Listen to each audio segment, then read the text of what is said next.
Assalamu alaikum. This is Shahryar Hussain and welcome back to my channel.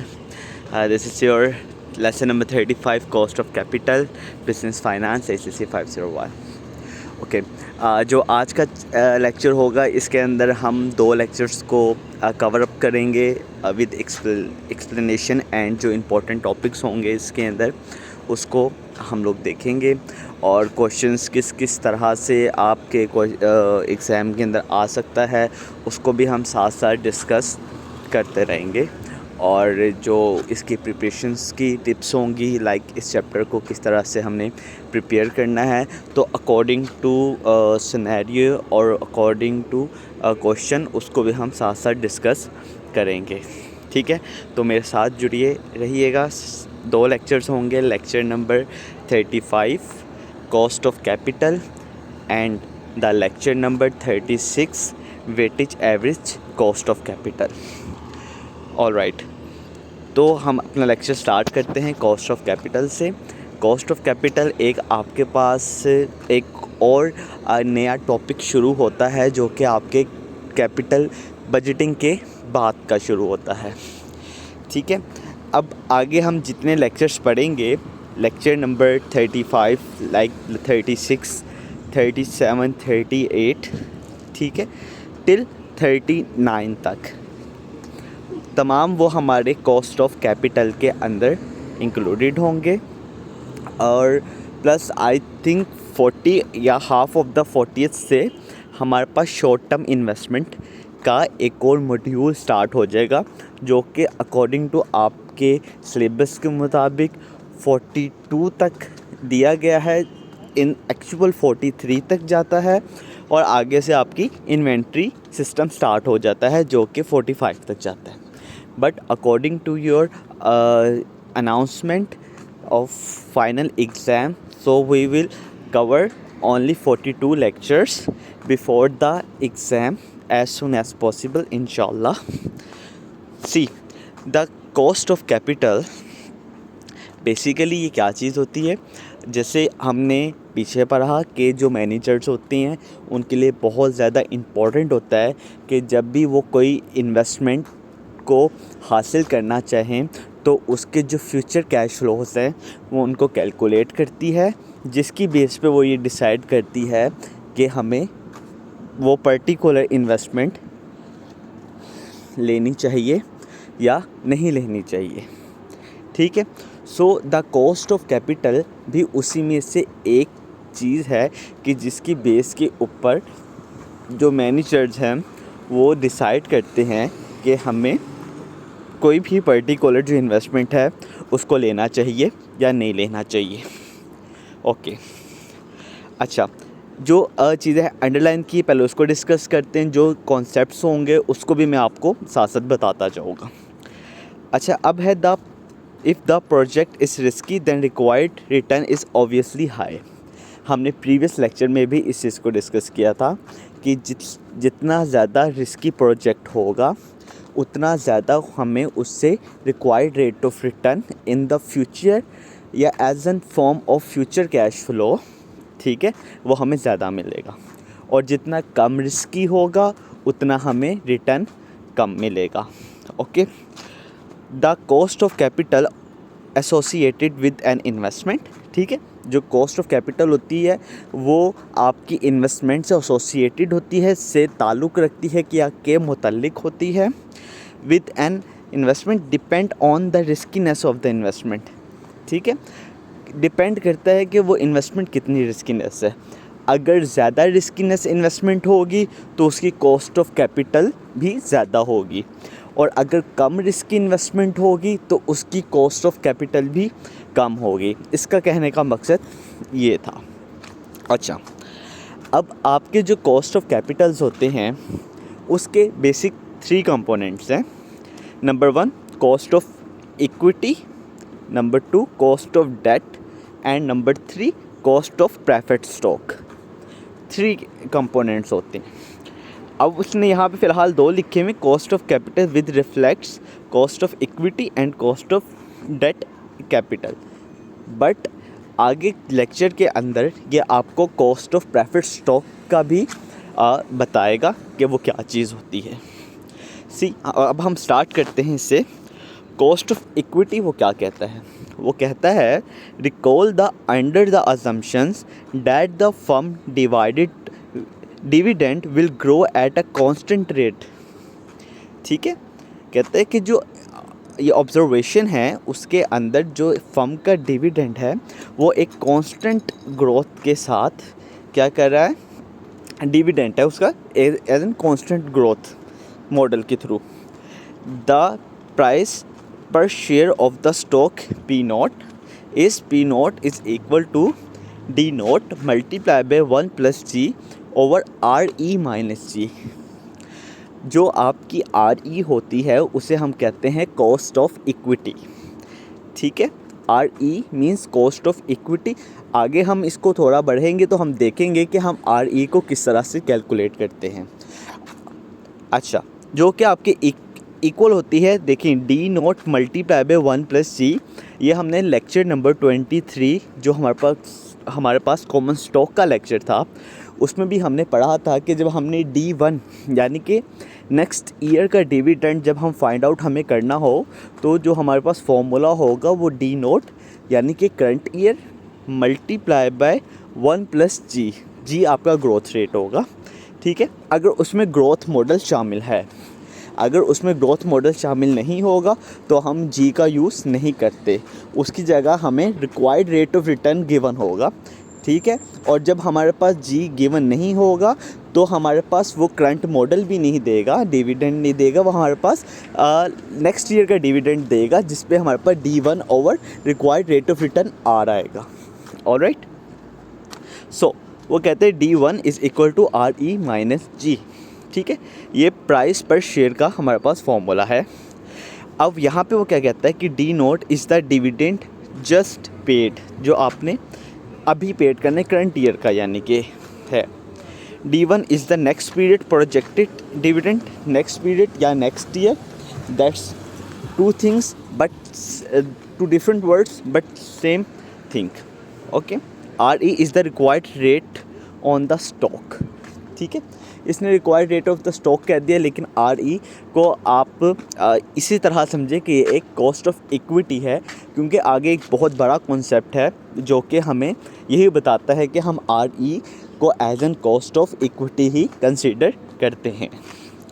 अच्छा जी, कहते हैं we can arrange this to solve for RE। ठीक है, अब वो RE की बात करें, अब हम कॉस्ट ऑफ इक्विटी को किस तरह से फाइंड आउट कर सकते हैं अगर हम ऊपर वाले फॉर्मूला को रीअरेंज करें। तो वो कहता है RE is equal to D1 over P naught plus G। ठीक है, RE is equal to D1 over P naught plus G। यही फॉर्मूला अगर आपको रिमेंबर हो तो हमने यही फॉर्मूला चैप्टर नंबर 24 के अंदर भी पढ़ा हुआ था। यील्ड डिविडेंड यील्ड के नाम से हमने इसको पढ़ा था कि ये हमारे पास डिविडेंड यील्ड होती है, लेकिन वहाँ हमारे पास R सिंपल था, required rate of return, E उसमें मौजूद नहीं था। ठीक है, अब E इसके साथ लग गया है, फॉर्मूला बिल्कुल सेम है जो हमने पहले पढ़ा, D1 over P naught plus G आपका ग्रोथ रेट। ठीक है, E लग गया तो ये आपका हो गया रेट ऑफ इक्विटी। ठीक है, तो हम कहेंगे कि rate of equity is equal to D1 over P naught plus G।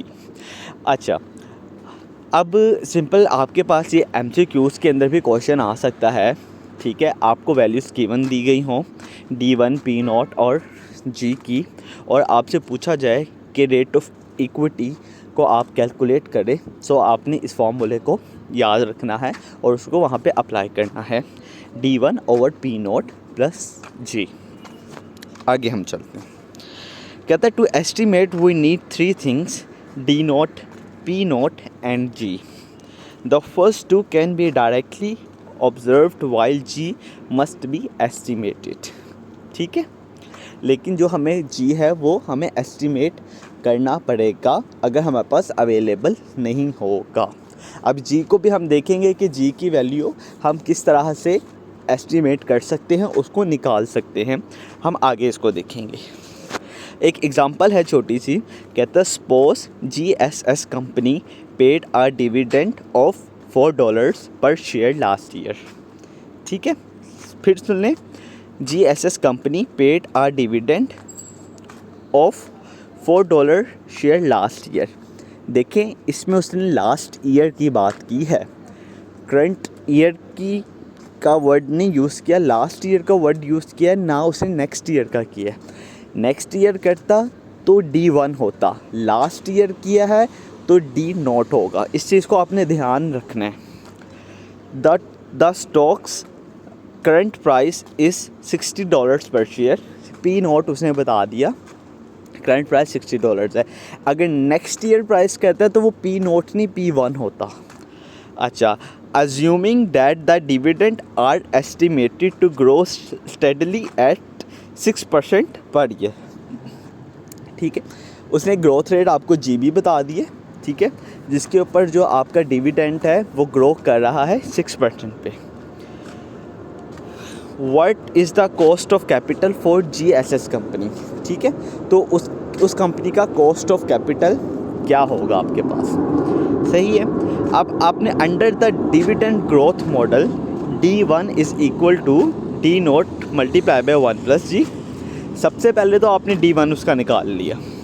ठीक है, 4 की जगह 4 लगाया, 1+1 आया, G की जगह 0, G की जगह उसकी वैल्यू आपने 0.06 पुट कर दी और इसको आज आपने मल्टीप्लाई किया तो $4.24 आपके पास आ गया। अच्छा, अब आपने कॉस्ट ऑफ इक्विटी निकालनी है। ठीक है, अब आपने क्या किया, देखो इसने लिखा था cost of equity is RE is equal to D1 over P0 plus G। ठीक है, D1 आपके पास गिवन है, P0 आपके पास गिवन है और G की वैल्यू भी आपके पास गिवन है। ठीक है, सो आपने इसको कैलकुलेट किया तो आपके पास 13.07% आपके पास इसका आंसर आ गया। This is called its your cost of equity. Okay, अब एस्टिमेटिंग G, अब वो G की बात कर रहा है कि हम G को एस्टिमेट कैसे कर सकते हैं। अच्छा, ये कॉन्सेप्ट मैं आपको समझा देता हूँ ये क्या चीज़ है, लेकिन नॉर्मली ये पेपर में पूछा नहीं जाता, ना MCQs में पूछा जाता है, ना इससे रिलेटेड आपको कोई क्वेश्चन आएगा। इसके कुछ एस्पेक्ट्स हैं वो मैं बता देता हूँ। इसकी रीज़न ये है कि जो G की वैल्यू होती है वो हमेशा आपके हिस्टोरिकल डाटा के ऊपर कैलकुलेट की जाती है, एक चीज़। दूसरी चीज़, G की वैल्यू के लिए आपके पास फ्यूचर कैश फ्लोस को देखकर आपके पास कुछ टेबल्स दिए गए होते हैं जिसमें आपको प्रेजेंट वैल्यू ऑफ एन्युटी और future value of annuity, ordinary annuity को कैलकुलेट करने के बाद आपकी कुछ और मतलब कि मैथमेटिक्स की कुछ टेक्निक्स यूज़ की जाती हैं। एट दी एंड आपके पास G की वैल्यू निकलती है। तो ये एक बहुत लॉन्ग टर्म प्रोसीजर होता है और टाइम कंज्यूमिंग प्रोसीजर होता है G की वैल्यू कैलकुलेट करने के लिए। इसीलिए नॉर्मली एग्ज़ाम्स में वो क्वेश्चंस आपको दिए जाते हैं जिसमें या तो आपको G की वैल्यू उन्होंने लिख कर दे दी हो या फिर वो आपको कोई टेबल प्रोवाइड करें कि जिसको आप देखकर G की वैल्यू फाइंड आउट कर लो। ठीक है, पर वर्चुअल यूनिवर्सिटी में ऐसा कोई कॉन्सेप्ट नहीं है कि वो आपको एक अलग से टेबल दें और आप देखें और आप करें, और इतना टाइम भी नहीं होता एग्ज़ाम के अंदर। सो आपको इस तरह का क्वेश्चन बिल्कुल भी नहीं आएगा, लेकिन एक छोटा सा सिनेरियो उसने दिया है, उसको हम डिस्कस कर लेते हैं। अकॉर्डिंग टू दैट सिनेरियो देखें, उसने कहा सपोज करें कि आपके पास ईयर्स हैं 1999 से लेकर 2003 तक। डिविडेंड उसने दे दी हैं, डॉलर चेंजेस दे दिए हैं, परसेंटेज चेंजेस उसने आपको गिवन दिए हैं। अब उसने इसमें G की वैल्यू किस तरह निकाली है, उसने क्या किया कि जो आपके पास परसेंटेज चेंजेस हैं 4 ईयर्स की, यानी कि हिस्टोरिकल जो डाटा है, उसने इन सबको जमा किया और इसको 4 पे तकसीम कर दिया। सिंपल वर्ड में कहो तो इसकी उसने एवरेज निकाल ली। जब उसने इसकी एवरेज निकाल ली, ठीक है, तो उसके पास आया 9%। ठीक है, जिसको उसने कंसीडर किया कि ये मेरे पास G की वैल्यू होगी। ठीक है, उसने इसको कहा कि इक्वल टू ये G है। सिंपल से क्वेश्चन था। अगर वो क्वेश्चन पूछ ले पेपर के अंदर इस तरह से भी, अव्वल तो वो पूछेगा नहीं, अगर वो पूछता है तो वो आपको इसी तरह से कुछ 2-3 स्टेटमेंट के अंदर हिस्टोरिकल डाटा दे देगा। ठीक है, वो कहेगा find the value of G, simple उन सब का आपने एवरेज निकाल लेना है और उसको बता देना कि इसका जी ये होगा। इसको माइंड में रखिएगा, मे भी पूछ ले और 80% चांस है कि वो नहीं पूछेगा। नेक्स्ट क्वेश्चन पे चलते हैं। वो कहते हैं डिविडेंड ग्रोथ अप्रोचेस क्या होती हैं। ठीक है, ये आपसे 3 नंबर में पूछी जा सकती हैं कि डिविडेंड ग्रोथ अप्रोचेस क्या होती हैं। तो ये आप देख लें कि easy to understand and use, ठीक है, only applicable to companies paying dividends at a constant growth rate, ठीक है। Estimated cost of equity is very sensitive to estimate growth rate. ये आपका एक MCQs बन सकता है, इसको ध्यान में रखिएगा कि जो estimated cost of equity is very sensitive है to estimate the growth rate. ग्रोथ रेट को कैलकुलेट करने से ज़्यादा सेंसिटिव आपके पास क्या है, कॉस्ट ऑफ इक्विटी को कैलकुलेट करना। ये आपका MCQs बन सकता है, ठीक है। This approach does not necessarily considered risk, ठीक है। अच्छा, ये बहुत आसान अल्फाज में लिखी थी और ये वही बातें हैं कि जो हमने ऑलरेडी डिस्कस कर चुके हैं प्रीवियस लेक्चर्स के अंदर, सो इसलिए मैंने इसको मज़ीद एलैबोरेट नहीं किया, मैं सिर्फ इसको पढ़कर अब आगे जा रहा हूँ। अच्छा, कॉस्ट ऑफ डेट की वो बात करते हैं। कॉस्ट ऑफ डेट क्या होती है, जैसे हमने कहा ना कि कॉस्ट ऑफ इक्विटी होती है, इसी तरह हर फर्म में कॉस्ट ऑफ डेट भी लेती है फर्म, जो कि वो बोरो करती है किसी दूसरी फाइनेंशियल ऑर्गेनाइजेशन से, ठीक है, या किसी एक ऐसे फाइनेंशियल इंस्टीट्यूट से वो डेट बोरो करेगी, उसको हम कहेंगे कॉस्ट ऑफ डेट। जितने % वो डेट बोरो करती है उसको हम कहते हैं कॉस्ट ऑफ डेट है उस कंपनी की, इतने %। ऑलराइट। अच्छा, कहते हैं cost of debt is the return debt from creditors demand on the new borrowing, simple, ठीक है। Alternatively we can use the firm bond rating to estimate the interest rate on newly issued bond of same rating. ये important thing है, इसको देखें। वो कहते हैं we can use the firm bond rating to estimate the interest rate. Bond rating को हम किस लिए यूज़ कर रहे हैं, to estimate the interest rate on newly issued bond of same rating, ठीक है। अब मार्केट के अंदर आपके पास एक न्यू बॉन्ड आया है, ठीक है, तो आप कैसे उसको कैलकुलेट करोगे कि इसका इंटरेस्ट रेट क्या होगा, ठीक है, इस पर कितना इंटरेस्ट रेट होना चाहिए। तो अकॉर्डिंग टू जो हमारे पास बॉन्ड रेटिंग्स दी गई हैं, AAA, AA, single A, BBB, BB, single B, ठीक है, उसके थ्रू आप उसका इंटरेस्ट को एस्टिमेट करते हो कि इस जो न्यू बॉन्ड है उस पर इतना इंटरेस्ट होना चाहिए। अच्छा जी, अब देखें, सिंपल ये इतना ही था, इम्पॉर्टेंट थिंग इतनी थी। कॉस्ट ऑफ प्रेफर्ड स्टॉक की हम बात करते हैं। अच्छा जी, कॉस्ट ऑफ जब प्रेफर्ड स्टॉक की बात करते हैं ना, इसको आगे पढ़ने से पहले मैं आपको भाई एक चीज़ बता दूं कि जो कॉस्ट ऑफ प्रेफर्ड स्टॉक है ना, ये बेसिकली इसमें 2 तरह की क्वालिटीज़ होती हैं। एक इसमें कॉमन स्टॉक की क्वालिटी आती है, एक इसमें बॉन्ड्स की क्वालिटी आती है, ठीक है। अच्छा, अब पेपर में भी अक्सर क्वेश्चन आता है, MCQs में आता है कि प्रेफर्ड स्टॉक में कौन सी क्वालिटीज़ पाई जाती हैं, ठीक है। एक कॉमन स्टॉक की क्वालिटी होगी, एक बॉन्ड्स की होगी। सिंपल इसी तरह देता है कॉमन स्टॉक और बॉन्ड्स की। अगर ऑल दो आपसे थोड़ा डिटेल में आ जाता है कि वो कौन कौन सी क्वालिटी होती है, मतलब कि वो कॉमन स्टॉक की जगह जो उसकी क्वालिटी है उसका नाम यूज़ कर लेते हैं, बॉन्ड्स की जगह उसकी जो क्वालिटी है उसका नाम यूज़ कर लेते, तो वो कौन सी है, तो वो मैं आपको बताता हूँ। सबसे पहले जो उसके अंदर क्वालिटी वो होती है कॉमन स्टॉक से, ये एक्सचेंजेबल होता है, ठीक है। हमने लास्ट टाइम भी चैप्टर नंबर 25 के अंदर जब हमने प्रेफर्ड स्टॉक को डिस्कस कर रहे थे, उसमें भी मैंने यही बात की थी कि जो प्रेफर्ड स्टॉक होता है वो चेंजेबल होता है। चेंजेबल किस सेंस के अंदर मैंने बात की है, यानी कि जो आपका प्रेफर्ड स्टॉक है वो आप इजीली उसको कॉमन स्टॉक के अंदर कन्वर्ट कर सकते हो, ठीक है। एक इसकी क्वालिटी ये होगी। दूसरी क्वालिटी हमने कहा बॉन्ड में से होती है।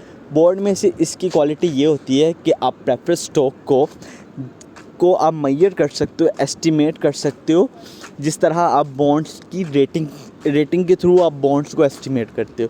तो प्रेफर्ड स्टॉक्स में भी रेटिंग्स होती हैं जिसके थ्रू आप उसको एस्टिमेट कर सकते हो कि कौन सा प्रेफर्ड स्टॉक ज़्यादा अच्छा आपको रिटर्न देगा इन द फ्यूचर, ठीक है।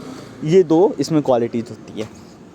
ओके, अब हम आगे बढ़ते हैं कि इसमें क्या लिखा है। अब वो कहते हैं कि preferred stock has a fixed dividend paid every period for ever making in a perpetuity. ठीक है, ये हमें मालूम है कि प्रेफर्ड स्टॉक में ऑलवेज़ हमें फिक्स्ड डिविडेंड मिलता है अगर ये कम्युलेटिव है। ठीक है, अगर ये नॉन कम्युलेटिव होंगी तो इसमें क्या होगा, हमें हर साल नहीं मिलेगा। अगर एक साल नहीं मिला तो दूसरे साल अगर हमें प्रेफर्ड स्टॉक्स से डिविडेंड मिलेगा तो सिर्फ वो हमें दूसरे साल का ही मिलेगा।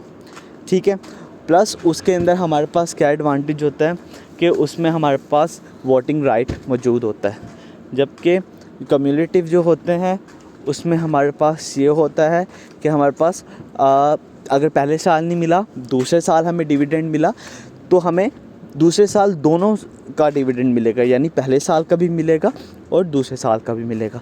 लेकिन उसमें हमारे पास क्या होता है, वोटिंग राइट मौजूद नहीं होता कि हम ऑर्गेनाइजेशंस के डायरेक्टर्स को ईयरली एनुअल मीटिंग के अंदर सिलेक्ट कर सके। ऑल राइट, होपफुली आप लोगों को यहाँ तक मेरी बात समझ आ गई होगी। अब नेक्स्ट वो कहता है कॉस्ट ऑफ प्रेफर्ड स्टॉक क्या होती है। कहता है कि cost of preferred stock is equal to dividend over per share price. ठीक है, डी ओवर पी नॉट का उसने वर्ड यूज़ किया है। ठीक है, D is the fixed dividend और P is the current price per share of the preferred stock. ठीक है, सिंपल सा आपको ये भी आ सकता है एमसीक्यूज़ के अंदर कि आपका प्रेफर्ड स्टॉक जो होता है, ठीक है, कॉस्ट ऑफ प्रेफर्ड स्टॉक क्या है, जबकि वो आपको डिविडेंड दे दे, प्राइस दे दे। हो सकता है साथ वो आपको, जाहिर सी बात है, दो चीज़ें तो नहीं देगा ना। दो चीज़ें देगा तो इसका मतलब है कि सिंपल है कि स्टूडेंट ऊपर डी को पी नोट पे डिवाइड कर देगा या पी नोट को डी डिवाइड करके देख लेगा आंसर आ रहा है कि नहीं। साथ वो जी की वैल्यू भी आपको दे सकता है, आर की भी दे सकता है, थोड़ा कंफ्यूज करने के लिए, ताकि आप देखो यार ये क्यों नहीं आंसर निकल रहा, हम फार्मूला तो वही लगा रहे हैं पर आंसर नहीं निकल रहा। अक्सर ऐसा होता है स्टूडेंट्स के साथ। तो कहने का मकसद है फार्मूले को आप याद रखना है, जो यूजलेस थिंग्स हैं उनको आपने अवॉइड करना है और जो आपको गिवन चीज़ें हैं आपने उसको याद रखना है अकॉर्डिंग टू फार्मूला में पुट करके आपके पास वैल्यूज आएंगी उसकी। तो preferred stock is equal to dividend over per share price. ठीक है, अब आगे इसमें लिखा है, कहता है alternatively the cost of preferred stock can be estimated by observing the required return on other similar rates share of the preferred stocks. ठीक है, अच्छा, इसने एक एग्जांपल दी है, हम उसको देखते हैं। कहता है one issue of the preferred stock of CG company है पेड $1.78 एनुअली। ठीक है, एनुअली उसने पेड किया एंड सोल्ड फॉर $25.35 पर share. The other issue paid 1.72 annually sold and 24.90 पर शेयर्स। ये दो अलग-अलग हैं, ये एक नहीं है। एक क्वेश्चन में दो चीज़ उसने बयान की हुई अलग-अलग। ठीक है, what is the cost of preferred stock using the CG company. ठीक है, अच्छा, इस तरह से भी आपको क्वेश्चन आ सकता है कि एक ही क्वेश्चन में आपको दो चीज़ें इकट्ठी करके दे दी गई हों, तो आपने इसमें कंफ्यूज नहीं होना। लास्ट टाइम भी मैंने आपको यही बताया था कि जो बिज़नेस फाइनेंस के क्वेश्चंस होते हैं इनको आपने इकट्ठा नहीं पढ़ना, यानी कि पढ़ने से मुराद इनको इकट्ठा नहीं समझना कि ये एक ही चीज़ है। इनको एक एक लाइन करके इस क्वेश्चन को समझना होता है कि हो सकता है कि एक क्वेश्चन में दो चीज़ें आपसे या तीन चीज़ें पूछ ली गई हों। जब आप इकट्ठा पढ़ेंगे तो आपको समझ नहीं आएगी, आप कहेंगे इसमें ये भी है, ये नहीं है, ये है, ये नहीं है, तो आपके माइंड में कन्फ्यूजन हो जाएगी। तो अलग-अलग करके आपने इसको पढ़ना है। अच्छा जी, अब फर्स्ट ईयर के अंदर देखें, उसने आपको बताया है कि जो उसने डिविडेंड पेड किया है वो क्या है 1.78। ठीक है, और जो पर शेयर प्राइस है 25.35। तो cost of preferred stock is equal to dividend over per share price. तो आप डिवाइड कर दें 1.78 डिवाइडेड बाई 25.35। वो आपके इक्वल आएगा 7.02 के, और इसी तरह सेकेंड ईयर में आप करेंगी तो वो आपके इक्वल आएगा 6.91% के। ठीक है, so the CG company cost of preferred stock appears to have been is between 6.9 and 7। ठीक है, ओके। अच्छा, अब कैपिटल स्ट्रक्चर वेटेज, ये एक नया टॉपिक है। ठीक है, ये रिलेटेड इसी टॉपिक से ही है, कॉस्ट ऑफ कैपिटल से। लेकिन मैं आपको एक और चीज़ मैं बताता चलूँ। पेपर में एक क्वेश्चन आता है कि how to calculate the overall firm cost of capital. दोबारा क्वेश्चन सुने, ये 3 मार्क्स के अंदर क्वेश्चन आता है, इसी तरह से आता है, how to calculate the overall firm cost of capital. ठीक है, इस तरह से क्वेश्चन आएगा। अब देखिए, एक किस्म का ये हमारा कॉस्ट ऑफ कैपिटल वाला चैप्टर जो है वो हमारा ख़त्म हो गया है। कैपिटल स्ट्रक्चर वेटेज एक अलग पोर्शन है जो हम अलग चैप्टर अगले चैप्टर में भी पढ़ेंगे। ठीक है, लेकिन उसमें यहाँ पे आपने कहीं नहीं लिखा कि उसमें एक प्रोसीजर आपको बताया हो कि किस तरह से करेंगे। लेकिन अब कैपिटल स्ट्रक्चर वेटेज जो है, अब हम इसको लर्न करते हैं, इसको पढ़ते हैं और देखते हैं कि आया इसमें भी हमें इस सवाल का जवाब मिलता है या नहीं मिलता। अगर मिलता है तो मैं आपको हाईलाइट कर दूंगा कि इसका ये आंसर होगा, अगर नहीं मिलेगा तो एट द एंड मैं आपको बताऊंगा कि इस क्वेश्चन का क्या आंसर होगा। Okay, capital structure weights, we can calculate the market value of a firm of equity. ठीक है, E equity by multiplying the number of shares outstanding by the price per share. Market value of D of debt can be calculated by multiply the market price of a single bond by the number of bond outstandings.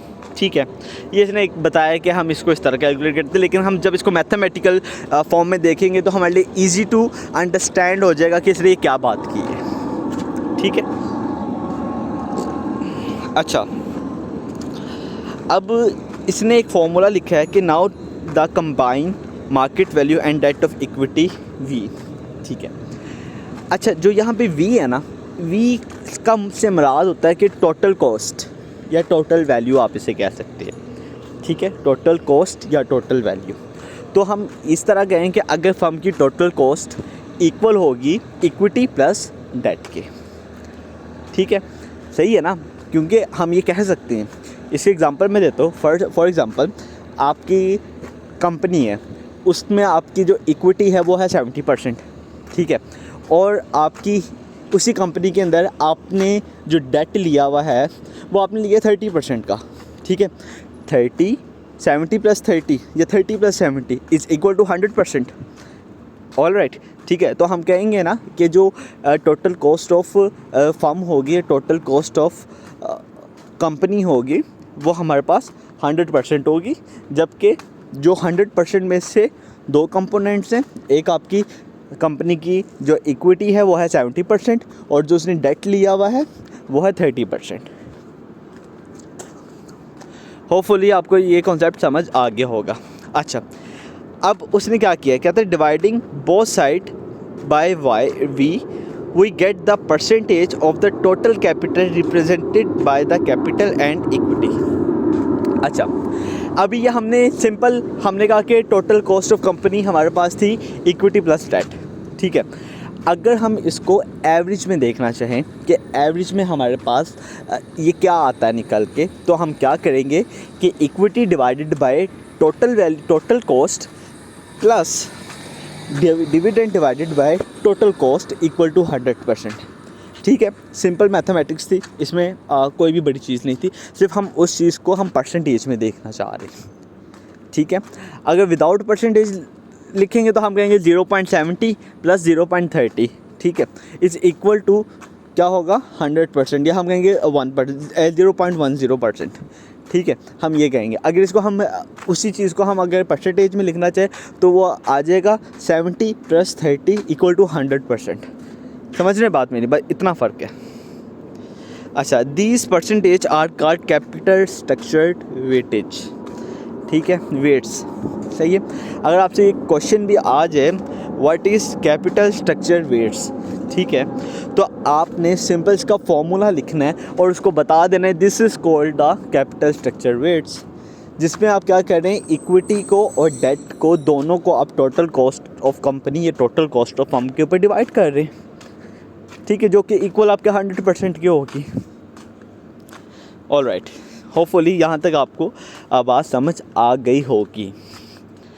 अच्छा जी, आगे चलते हैं the tax effect. देखिए हमने previous lectures में भी पढ़ा कि जो हमारे पास टैक्स इफेक्ट होता है या टैक्स शील्ड होती है वो एक कंपनी के लिए बहुत ज़्यादा इम्पोर्टेंट होती है, जिसकी बेसिस पे उसको बहुत ज़्यादा टैक्स नहीं देना पड़ता। और हमने हमेशा से जो टैक्स के मुतालिक बात की, हमने हमेशा आफ्टर टैक्स की बात की है, हमने प्री टैक्स की बात नहीं की, ठीक है। हमने जो भी कैलकुलेट किया और एंड पे जो अभी हमने नेट इनकम निकाली या हमने किसी भी चीज़ की वैल्यू निकाली तो उसको हमने कंसीडर किया आफ्टर टैक्स, ठीक है, हमने उसको प्री टैक्स में कंसीडर नहीं किया। और करना भी आफ्टर टैक्स में ही चाहिए। इन एक्चुअल रियल लाइफ में भी अगर आप देखें सिनेरियो में भी हम कोई भी चीज़ कैलकुलेट करते हैं हम आफ्टर टैक्स कैलकुलेट करते हैं। लेट्स सपोज आप किसी मर्चेंडाइज़र के पास जाते हैं या किसी शॉपिंग मॉल में या किसी ग्रोसरी मॉल में जाते हैं अपनी ग्रोसरी के लिए, तो जब आप ग्रोसरी लेते हैं तो आपका बिल आता है लेट्स सपोज 20 रुपीज़, ठीक है, 20 रुपीज़ आपका बिल आता है। उसके ऊपर आपका वो आपको ये नहीं वो कहेगा या कहेगी कि सर आपके 20 रुपीज़ हुए हैं, ठीक है, उसमें ऑटोमेटिक या सिस्टमेटिकली उसमें 5% आपका वेट टैक्स ऐड होगा, ठीक है। लेट्स सपोज वो 5% ऐड होने के पास आपकी जो टोटल अमाउंट बनी वो बनी 25 रुपीज़, तो वो आपको ये कहेगा या कहेगी कि सर आपके 25 रुपीज़ हुए हैं, जबकि ग्रोसरी की प्राइस क्या थी 20 रुपीज़ थी, लेकिन उस पर 5% वेट टैक्स ऐड हुआ है। उसके बाद उसने कहा कि 25 रुपीज़ होगी, तो आप क्या पे करेंगे 25 रुपीज़, ना कि 20 रुपीज़। समझ रहे हैं? इसी कॉन्सेप्ट को आप माइंड में रखते हुए देखें कि जब भी आप टैक्स की बात करेंगे तो आप हमेशा आफ्टर टैक्स की बात करेंगे, प्री टैक्स की आप बात नहीं करेंगे। होपफुली समझ आ गया होगा आपको। अच्छा, वो कहते हैं कि interest paid by the corporation is tax deductible, ठीक है, जाहिर सी बात है जब भी कोई कॉरपोरेशन इंटरेस्ट को पे करेगी तो वो टैक्स डिडक्टेबल होगा। But payment on stock holders such as dividends are not tax deductible, ठीक है। फॉर एग्जांपल आपने किसी को पेमेंट करनी है, आपकी कंपनी ए है, आपने किसी कंपनी बी को पेमेंट करनी है। जब आप उसको पेमेंट करेंगे तो आप टैक्स काट के तो पेमेंट नहीं करेंगे ना कि भाई तेरे इतने पैसे बनते थे तो इसमें से इतना टैक्स कट गया तो काट के मुझे पे करो, नहीं, आप उसको फुल पेमेंट करेंगे, ठीक है। लेकिन इंडिविजुअली वो कंपनी के पास जो पेमेंट आएगी वो ख़ुद उस पर टैक्स पे करेगी।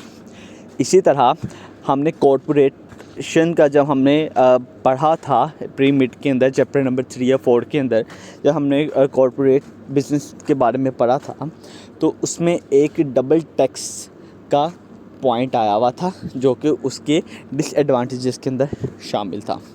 तो उसमें भी हमने यही कहा था कि जब किसी ऑर्गेनाइजेशन के पास प्रॉफिट होता है, इनकम आती है तो वो उसके ऊपर टैक्स पे करती है, लेकिन जब वो अपने डिविडेंड्स यानी कि शेयर होल्डर्स को डिविडेंड्स देती है तो उसके ऊपर टैक्स नहीं कटता। बट इंडिविजुअली जिस स्टेक होल्डर के पास डिविडेंड जाएगा तो वो उस पर ख़ुद टैक्स पे करेगा। यही सेम सीन यहाँ पे है कि जो स्टेक होल्डर्स हैं such as dividend are not tax deductible. जो कंपनी है जो आपको डिविडेंड दे रही है वो आपका टैक्स नहीं काटेगी, लेकिन जब आपके पास डिविडेंड आ जाएगा तो आप उस पर टैक्स पे करेंगे। इसकी ये कहानी है, ये इसका बिहाइंड कॉन्सेप्ट ये है या बिहाइंड द स्टोरी इसकी ये है, ठीक है। This mean that the government page some of the interest, ठीक है। उस पर क्या होता है कि जो गवर्नमेंट होती है वो कुछ ना कुछ इंटरेस्ट भी पे करती है। देखें डिविडेंड क्या होता है, एक किस्म का आपके पास रिवॉर्ड आता है, ठीक है। आपने इन्वेस्टमेंट की, आपने पेशेंस रखा, ठीक है। बेसिकली आपकी पेशेंस का वो रिवॉर्ड होता है जो आपको डिविडेंड मिलता है, ठीक है। तो उस पर क्या होता है कि कुछ परसेंटेज जो टैक्स होता है वो गवर्नमेंट पे कर देती है, और कुछ परसेंटेज टैक्स क्या होता है वो आप पे करते हैं। इसी तरह कंपनीज़ के अंदर भी होता है कि कंपनीज़ के बाद जब प्रॉफिट होता है तो उस पर कुछ परसेंटेज टैक्स गवर्नमेंट पे करती है, ठीक है, और कुछ परसेंटेज टैक्स कॉरपोरेट पे करती है। जो गवर्नमेंट पे करती है उसका मतलब होता है कि इतनी छूट गवर्नमेंट ने दे दी है, ठीक है, यानी कि गवर्नमेंट ने माफ़ कर दिया है, यानी कि वो गवर्नमेंट खुद उसको देखेगी, ठीक है, और जितना उसने मुझे किया उतना मैं पे करूँगा, ठीक हो गया। अच्छा जी, अब इसकी हम अगर प्री टैक्स और आफ्टर टैक्स की इसने डिस्टिंग्विश बताई हुई है कुछ उसके अंदर मैथमेटिकली फॉर्म के अंदर, सो आई डोंट थिंक सो कि इसकी तरफ जाना चाहिए। आपका कॉन्सेप्ट बहुत अच्छे से क्लियर हो गया होगा कि प्री टैक्स और आफ्टर टैक्स भी क्या डिफरेंस होता है।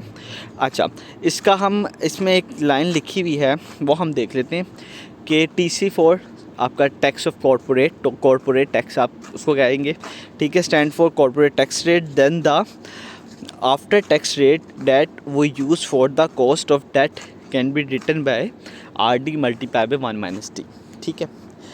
अच्छा, अब यहाँ पे कॉस्ट ऑफ डेट आ गया मल्टीप्लाई बाय 1 - TC।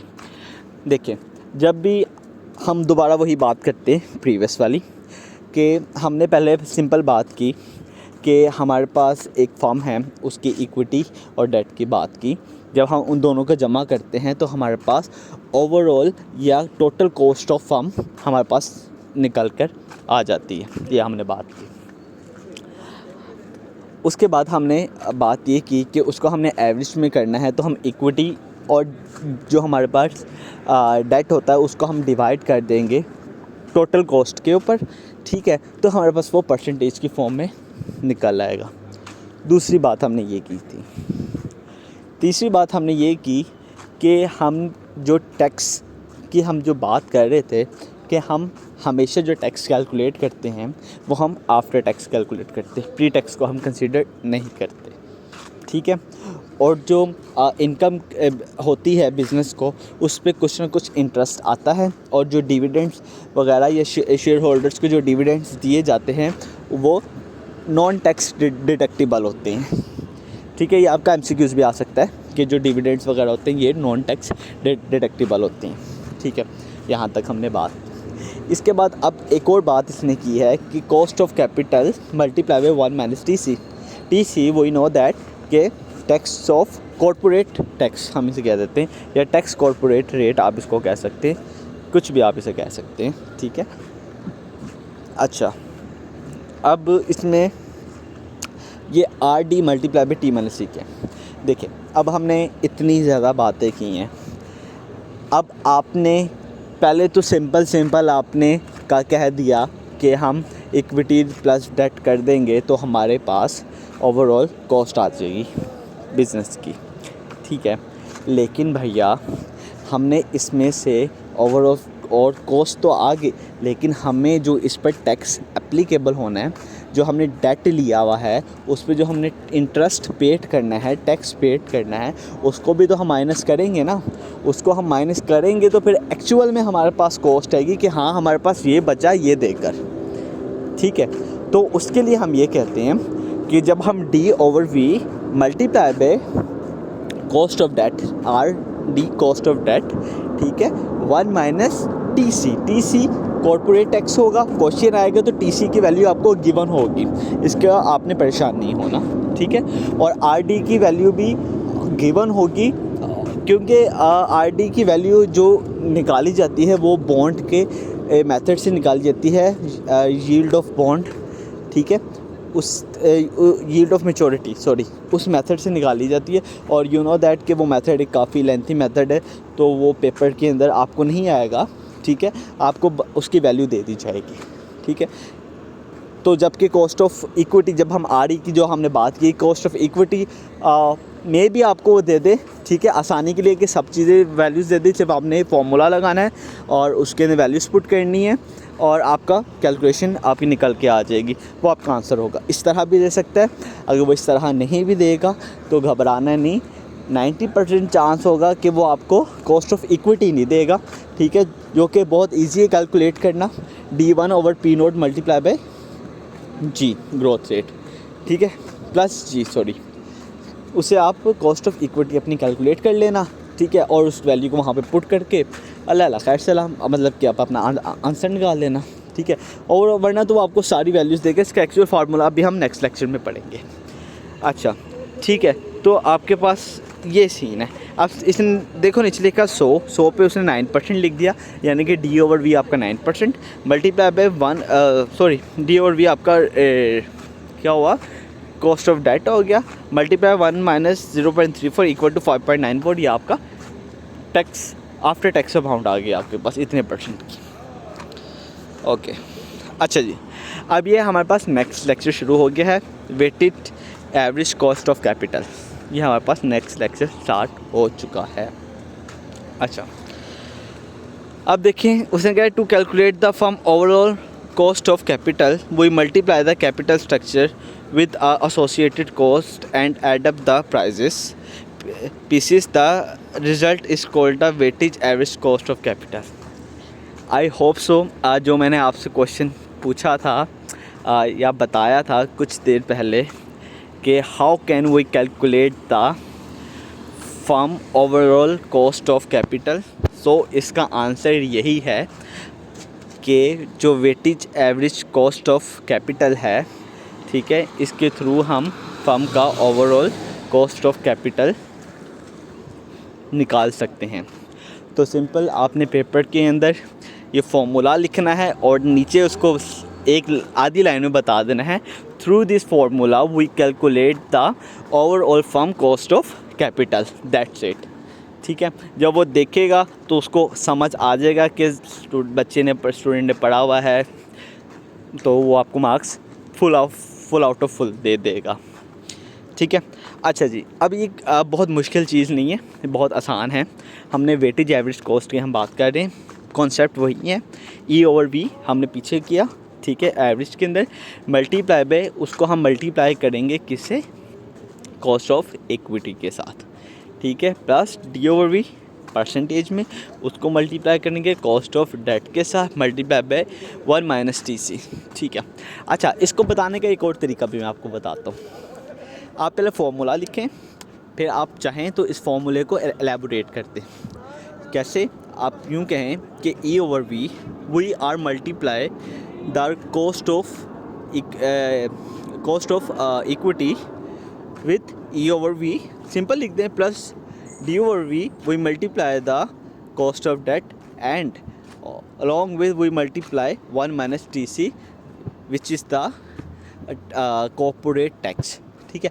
इस तरह से आप कुछ भी लिख सकते हैं, अपने आप को मतलब उसको थोड़ा समझाने के लिए। अव्वल तो वो आपके स्टेटमेंट नहीं पढ़ेगा, जब वो फार्मूला ही देख लेगा डायरेक्ट मतलब फार्मूले पढ़ेगा, वो समझ जाएगा कि इस बंदे को इसका जवाब पता है, ठीक है। वो उसको उसी वक्त ही आपको 1 मार्क्स आपके दे देगा। अगर लिखना चाहे तो लिख दें, अगर आपके पास टाइम है, समझती हैं आप, ठीक है, दैट्स गुड, अच्छी बात है। अगर नहीं तो सिंपल आप फार्मूला लिखें और नीचे आप लिख दें, through this formula we calculate the cost of capital, okay. अच्छा कहते हैं कि the WACC is the overall return the firm must earn on its existing asset to maintain the value of the stock, ठीक है। अच्छा इसमें ना ये इसका बड़े मज़ेदार फीचर है, इसको समझो।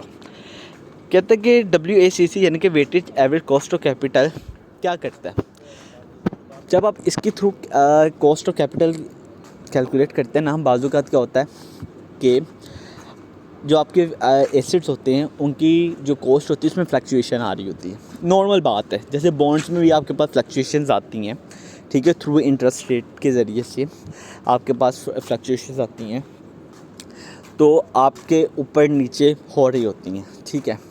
लेकिन इसका एक अच्छा बेनिफिट ये है कि ये आपकी जो कॉस्ट होती है उसको मेंटेन रखता है। मेंटेन यानी कि उसको लॉस में नहीं जाने देता, एटलीस्ट उसको प्रॉफिट के अंदर रखता है। और एट मोस्ट उसको प्रॉफिट में रखेगा और एट लीस्ट उसको ब्रेक इवन तक लेकर आएगा, ठीक है, उससे नीचे नहीं ये जाने देगा। इस चीज़ को आपने माइंड में अपने रखना है। या आपसे MCQs के एक स्टेटमेंट के थ्रू भी पूछा जा सकता है। अच्छा, for the firm using preferred stock in the capital structure the WACC would be, ठीक है, हमने ऑलरेडी पीछे पढ़ा था कि हमारे पास कॉस्ट ऑफ कैपिटल के 3 कंपोनेंट्स होते हैं, cost of equity, cost of debt और कॉस्ट ऑफ प्रेफर्ड स्टॉक। अब इसके अंदर अगर हम ने पहले बात कर ली cost of equity and cost of debt की, अगर हम इसके अंदर कॉस्ट ऑफ प्रेफर्ड स्टॉक को भी ऐड अप कर लें तो हमारी फर्म का फिर कैपिटल स्ट्रक्चर क्या आएगा, कैपिटल कॉस्ट ऑफ कैपिटल क्या बनती है, ठीक है। बिल्कुल सिमिलर फार्मूलाज हैं, इसमें कुछ चेंजिंग नहीं करनी, सिर्फ आपने इसमें ऐड कर देना है P/V, ठीक है, multiply by cost of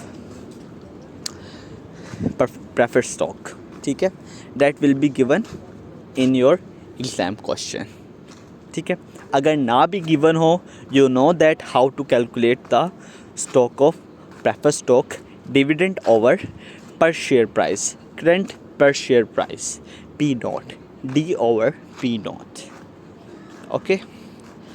okay. अब इसके अंदर एक उसने छोटा सा क्वेश्चन दिया हुआ है, अब वो मैं पढ़ नहीं रहा ड्यू टू टाइम, कुछ वीडियो लंबी हो जाएगी, लेंथी हो जाएगी। सिंपल हम इसके सॉल्यूशन की तरफ जाते हैं। उसमें फॉर्मूला आपके पास लिखा है, E/V उसने आपको बताया हुआ है 0.75, मल्टीप्लाई बाय RE 20% उसने बताया है, D/V गिवन है आपके पास फॉर्म क्वेश्चन में 0.25 और RD आपके पास 10% और 34% आपको टैक्स रेट भी गिवन है, जो कि इक्वल आएगा आपके 16.65 के, ठीक है।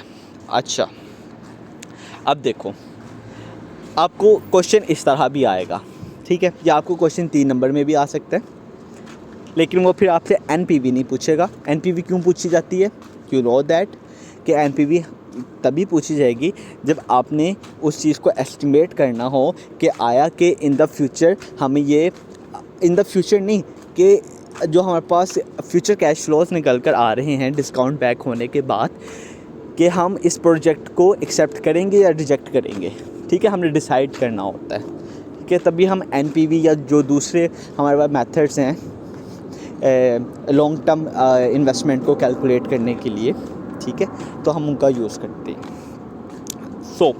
अच्छा, सिंपल वो आपको देगा WACC निकालें, इक्विटी वगैरह देगा, सब कुछ देगा आपको, आपने फार्मूला पुट करना है, वैल्यूज पुट करनी, सिंपल कैलकुलेशन करके उसको आपने आंसर दे देना है, आपका 3 नंबर पूरा हो गया। इसी तरह ये 5 नंबर भी दे सकता है, ठीक है, लेकिन 5 नंबर में इसके फिर चांसेस होंगे कि वो आपको साथ NPV का को भी दे कि उसको कैलकुलेट करें, ठीक है, चांसेस हैं। लेकिन कई क्वेश्चंस मैंने ऐसे भी देखे हैं जो कई स्टूडेंट्स को आए भी थे कि सिंपल उसने इसी तरह का क्वेश्चन दिया था, हर चीज़ प्रोवाइड दी हुई थी, लेकिन जो RE है आपका वो खा गया था उसको, वो उसने नहीं दिया, ठीक है, लेकिन उसने स्टेटमेंट में बात की थी आपका डिविडेंड ये होगा, पर शेयर प्राइस आपकी ये है, जबकि ग्रोथ मॉडल ये है आपका, ठीक है। तो सिंपल आपने उसको डिवाइड करके RE की वैल्यू निकाल के यहाँ पुट कर देना है, और बाकी सब चीज़ें तो आपको नॉर्मली गिवन ही है क्वेश्चन के अंदर, तो आपने इसको कैलकुलेट करके आंसर निकाल देना है, ठीक है। मैं अपनी तरफ से पूरी कोशिश कर रहा हूँ कि जितना आसान हो सके ये सब्जेक्ट और ये लेक्चर्स, क्योंकि लास्ट के लेक्चर्स नॉर्मली काफ़ी कैलकुलेशंस के ऊपर बेस करते हैं और इसको समझना समझाना ज़रा मुश्किल होता है। तो मैं अपनी तरफ से कोशिश कर रहा हूँ जितना इजी हो सके मैं आप तक पहुँचा सकूँ इस बात को कि यहाँ पे क्या गुफ्तगू की गई है, और आपके लिए आसानी कर सकूँ for the exam perspective. Okay, अब हम NPV देख लेते हैं। NPV कौन सा मुश्किल है, -50, you know that this is the initial amount, plus 12 उसने आपको उसमें दिया हुआ होगा, देखें ना, सेव 12 मिलियन पर ईयर आप सेव कर रहे, 12 वो आ गया, 1 plus WACC, you know that आपने अभी निकाला है कि WACC आपके पास क्या होता है 16.65%, और ये कब के लिए था, देखें, टैक्सेस ओवर नेक्स्ट 6 ईयर्स के लिए। तो सिंपल आपने एन्यूटी, ऑर्डिनरी एन्यूटी का फॉर्मूला लगा के आपने वैल्यू निकाल लेनी है, ठीक है। माइनस उसमें से इनिशियल इन्वेस्टमेंट कर देंगे तो आपके पास NPV आ जाएगी, ठीक है। इसमें मुश्किल क्या है, देखिए -50 + 1 - 1/1 + 0.1665 की पावर 6 ओवर R, जो फॉर्मूले में आता था R की वही 0.1665, इसको आपने सॉल्व आउट किया तो आपके पास आ गया 12 × 3.622, ठीक है। 12 आपके पास ऊपर वाला 12 ईयर का, उसको आपने मल्टीप्लाई किया 3.622 से, जो आपके इस फॉर्मूले से निकल कर आया, ठीक है। और उसमें से आपने इनिशियल अमाउंट को माइनस कर दिया तो आपके पास आया -6.53 मिलियंस। तो माइनस किस साइन को शो करता है कि ये नेगेटिव के अंदर वैल्यू जा रही है, हमें इस पर प्रॉफिट नहीं हो रहा, तो we can reject this project, okay. अच्छा, अब इसके अंदर है estimate the cost of equity using the dividend growth model. ये वही चीज़ है जो हमने ऑलरेडी समझ चुके हैं। अच्छा, अब आगे जाते हैं। यूजलेस थिंग्स हैं, ये हमें नहीं चाहिए। हाँ, ये हम अब कर चुके हैं, ये सेम ही चीज़ें हैं, इसमें कुछ भी मुश्किल नहीं है। लेकिन आप स्टेटमेंट्स को पढ़ लीजिएगा, उससे क्या होगा कि आपको मुश्किल नहीं होगी। वैसे भी आपको मुश्किल नहीं होगी, क्योंकि देखिए इक्विटी उसने बताई हुई आपको 1.362 है, और डेट आपको इतना बताया, टोटल वैल्यू आपने 2.85 बताई। हाँ, अब ये देखें, उसमें तो उसने E/V की वैल्यू आपको कंप्लीट बताई हुई थी, ठीक है।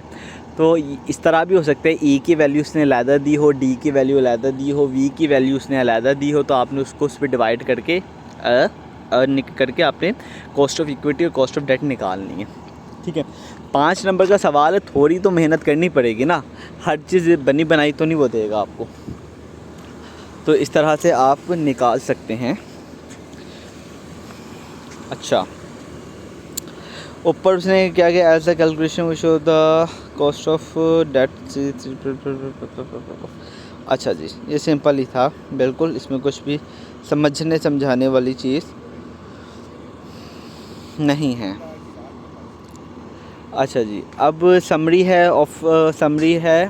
Of cost of capital. The cost of equity RE, dividend growth model RE = D1/P0 + G, ठीक है। The cost of debt RD, ठीक है, for a firm with publicly held debt, ठीक है। अब देखो, इसमें एक चीज़ है, अगर एक फर्म है वो पब्लिकली, यानी कि पब्लिक कौन है, हम लोग हैं, ठीक है, पब्लिकली हमसे वो डेट लेती है, the cost of debt can be measured as the yield to maturity on the outstanding debt, the coupon rate is irrelevant. अच्छा,